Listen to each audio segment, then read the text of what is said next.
Dominus vobiscum.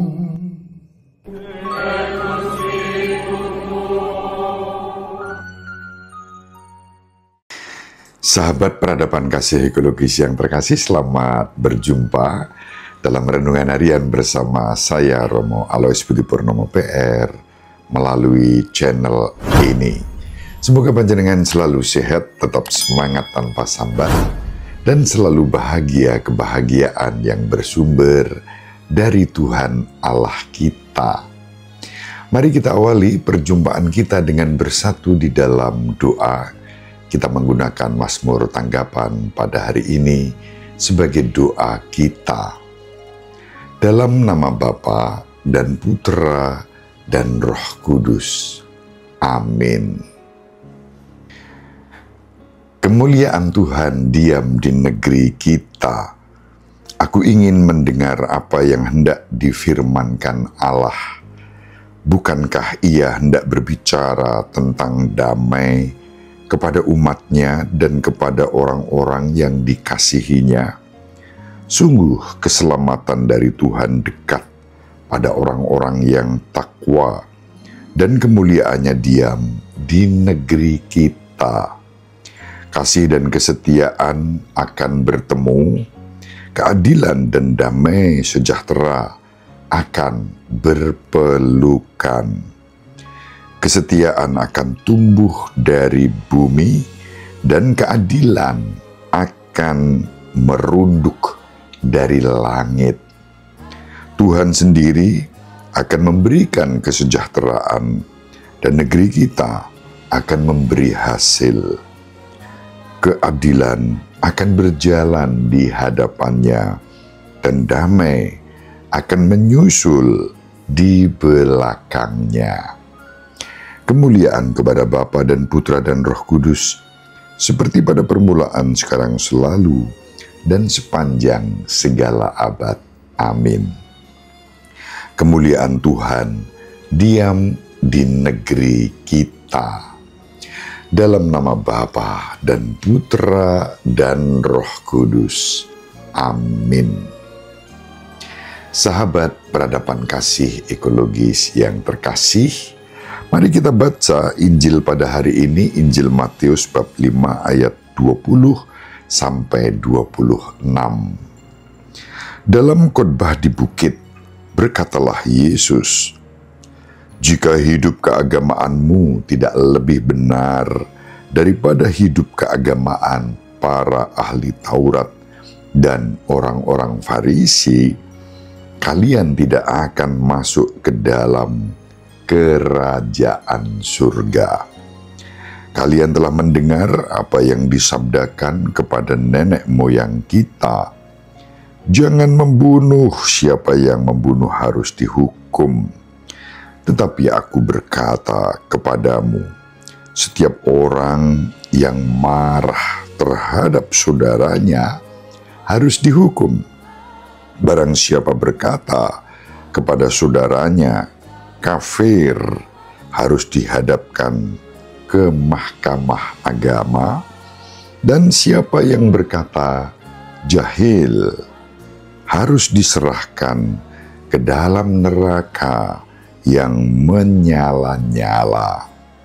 Sebab itu, jika engkau mempersembahkan persembahanmu di atas mezbah, dan engkau teringat akan sesuatu yang ada dalam hati saudaramu terhadap engkau, tinggalkanlah persembahanmu di depan mezbah itu, dan pergilah berdamai dahulu dengan saudaramu, lalu kembali untuk mempersembahkan persembahan itu.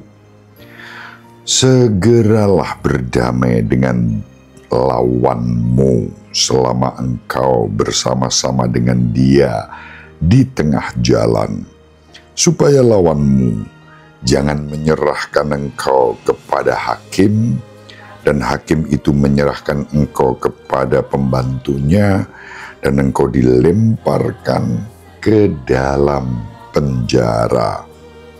Aku berkata kepadamu, sesungguhnya engkau tidak akan keluar dari sana sebelum engkau membayar utangmu sampai lunas.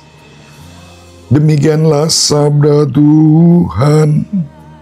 Terpujilah Kristus.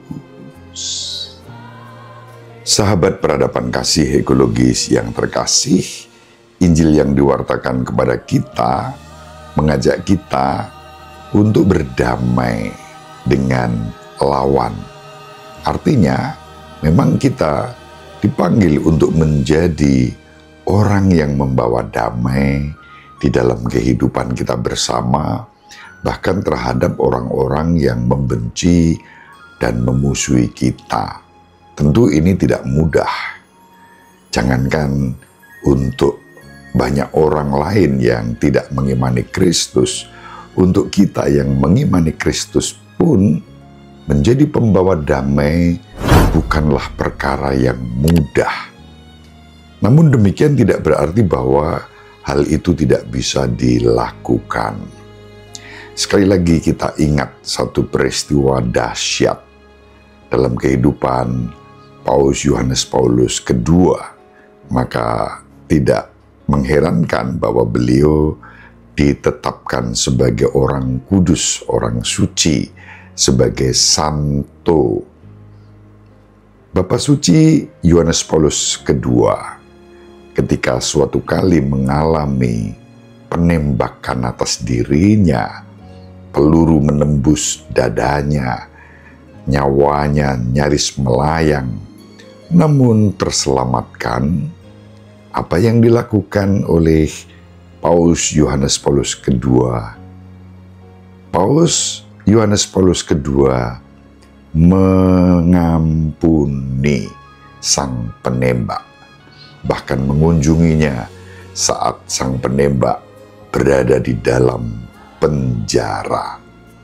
Inilah contoh kesempurnaan, kekudusan dalam menjadi pembawa damai di dalam kehidupan.